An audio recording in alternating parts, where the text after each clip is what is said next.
নমস্কার। আজকের রেসিপি হইল নুডলস পকোড়া বা নুডলস চপ। প্রথমে আমরা নুডলসগুলো বয়েল করে নেব।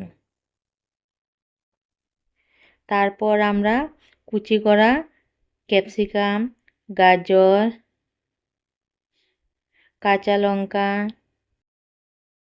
পেঁয়াজ আর একটা ডিম দিয়ে দিব। তার মধ্যে আমরা 1/4 টেবিল স্পুন হলদি গুঁড়া আর স্বাদ অনুযায়ী লবণ, প্রয়োজন মতো কর্নফ্লাওয়ার, 1/2 টেবিল স্পুন গরম মশলা, 1/2 টেবিল স্পুন চাট মশলা দিয়ে ভালো করে আমরা মিক্সড করে নেব।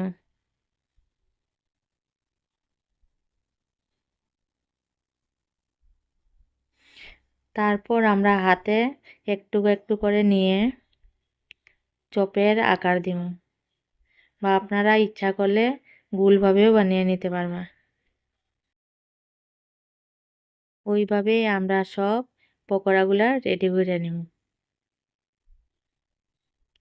তারপর একটা কড়াইতে তেল গরম করে এই পকোড়াগুলা আমরা দিয়ে দিব।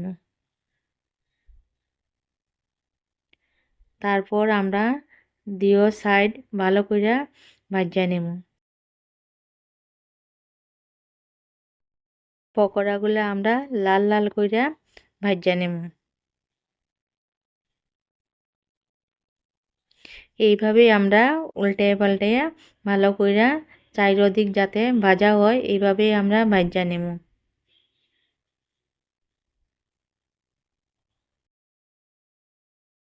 আমরা পকোড়াগুলো লাল হয়ে গেছে, আমরা পকোড়াগুলো রেডি। এইভাবেই আমরা বাকি পকোড়াগুলো বানিয়ে নেব। আপনারা রেসিপিটা ভালো লাগলে please like, share and subscribe করে নেবেন। Thank you.